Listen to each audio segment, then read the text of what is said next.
Bonjour, bienvenue sur Pendi Business, Pendi Fashion. J'espère que vous allez bien. Alors, aujourd'hui, on va parler des dames, on va parler de nous, on va parler de la ligne, on va parler de ce gros ventre, de ce petit ventre qui a tendance à s'installer et donc on a de la peine à s'en débarrasser. Alors, moi-même aussi, je suis entrée dans un processus de perte de ventre. Alors, c'est pour ça que j'aimerais partager avec vous ce que j'ai fait, ce que j'ai mis en place pour venir à bout de mon petit ventre rond.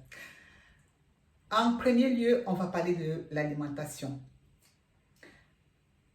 Depuis quelque temps, en fait, j'ai privilégié de prendre au petit déjeuner les fruits.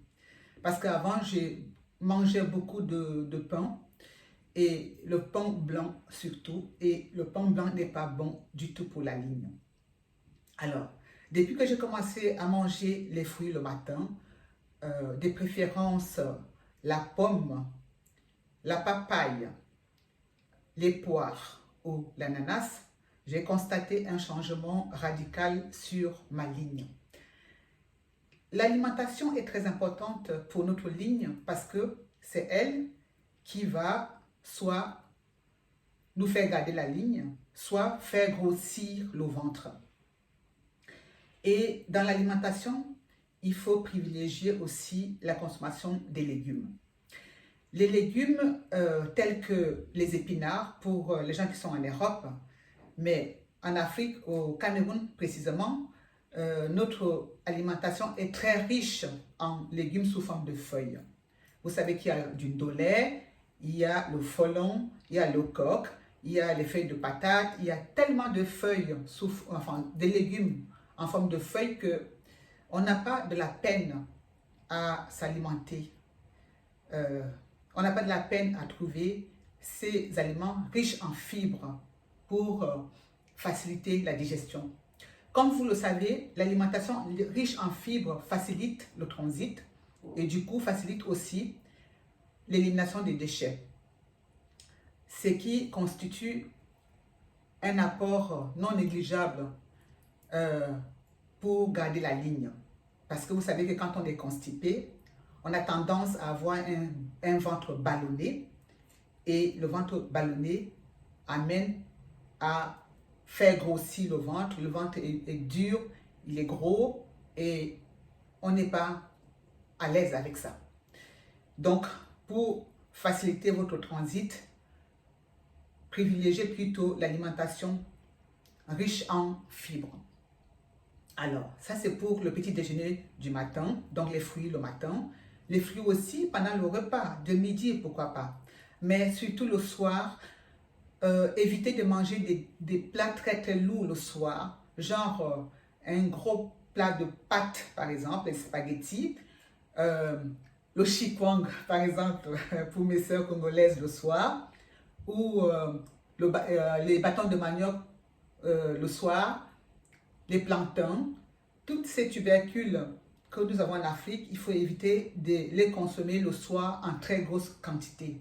C'est ça qui élargit l'estomac et puis élargit le ventre aussi et puis on n'est pas finalement à l'aise.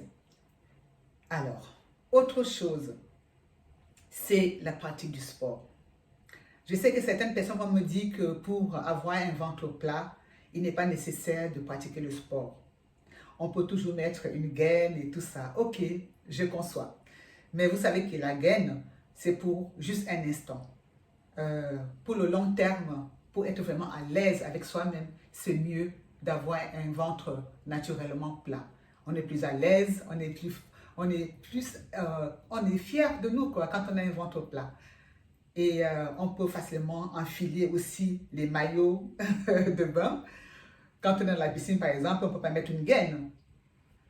Moi, je n'ai jamais vu en tout cas les femmes mettre les gaines à la piscine ou sur une plage. Voilà, ça ne doit pas être confortable en tout cas. Donc, si vous voulez mettre votre maillot de pièces, il serait quand même beaucoup plus confortable de le mettre, voilà, de le porter naturellement. Voilà. Donc, du coup, il faut pratiquer le sport. Je sais que nous vivons dans des périodes où on n'a pas souvent beaucoup de temps. Le temps nous manque et il faut donc faire avec le temps à disposition. Moi, le matin, quand je n'ai pas le temps, ou pendant la journée, lorsque je n'ai pas beaucoup de temps, je fais les étirements, le stretching qui dure 10 à 15 minutes. Et tous les exercices dont je vais vous parler maintenant, vous les trouvez sur YouTube. Vous trouvez tous les exercices à faire sur YouTube.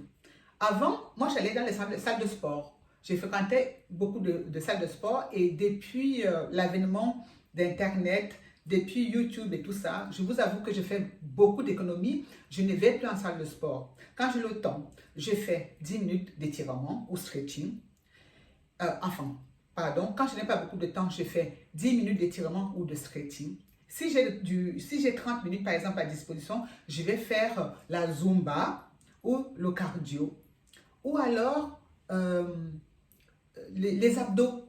Les abdos, il faut faire quand même attention pour, de ne pas se faire mal au dos ou comme ça. Il faut faire vraiment très attention par rapport aux abdos. Il faut peut-être demander des conseils à un coach sportif ou voilà, à quelqu'un qui sait mieux le pratiquer, qui va vous dire comment faire les abdos.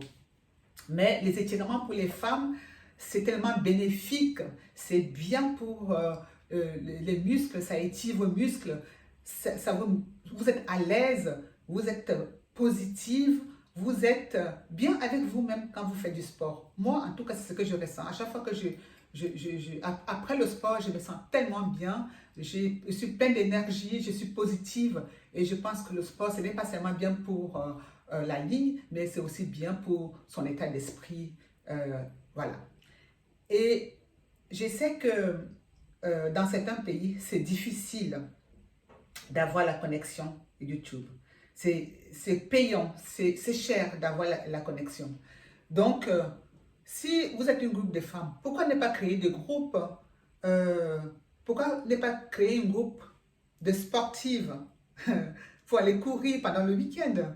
Je sais que les parcours Vita ou Vita Parcours existent partout ailleurs dans toutes les grandes villes du monde. Constituez-vous en groupe pour aller faire du jogging le week-end, le dimanche. C'est ce que je faisais en tout cas quand je suis arrivée en Suisse, quand j'étais à Zurich. Je me souviens que les copines et moi, on allait tous les samedis, parce que le samedi, on était beaucoup plus libre, on avait plus de temps. On allait tous les samedis au parcours Vita courir. Et je pense même que c'est ça qui a fait en sorte que je garde cette envie de faire le sport. Jusqu'aujourd'hui, je continue de pratiquer le sport parce que il y a 20 ans en arrière, voire même plus, nous avons pratiqué, mes copines et moi, le jogging dans les parcours Vita. Vraiment, c'est important en tant que femme d'être solidaire en fait, de se tenir par les mains. C'est important de booster les autres, c'est important d'être avec les autres pour parler de nos problèmes, pour parler de nos soucis et pour avancer. Voilà. Alors, c'est ce que je voulais partager avec vous. On va se retrouver sur une autre vidéo où je vais continuer à vous donner mes pépites, mes conseils et pour qu'on avance, pour qu'on reste toujours belle, joyeuse et en bonne santé. Alors, je vous dis à très bientôt. Bonne soirée. Bye bye.